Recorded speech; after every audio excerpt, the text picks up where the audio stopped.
साढ़े एक इस इकट्ठ के बड़ी अहम शख्सियत सी डॉक्टर तफैल आजिज साहब जिहड़े जबान कल्चर के नाल जुड़े हैं। मैं डॉक्टर तफैल आजिज साहब को गुजारिश कराँगा कि वो आन अपने विचार साझे कर।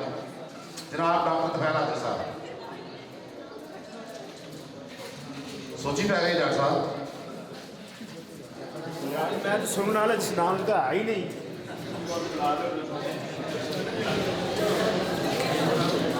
मेरे मित्र प्यारे मेरी धीओ तो घरों तुम सारे मेरे उन्हें अस्सलाम वालेकुम।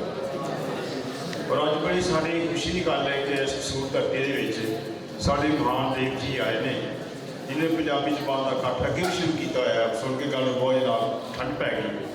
मेरी बेनती कि सारे मिल के इस धरती को पंजाब की धरती को बाबे बुले शाह धरती को बिल्कुल परवान चढ़ाओ, बिल्कुल पानी लाओ ताकि हमेशा की खुशबू जी दूर दूर पहुँच सके। रब रखा जी।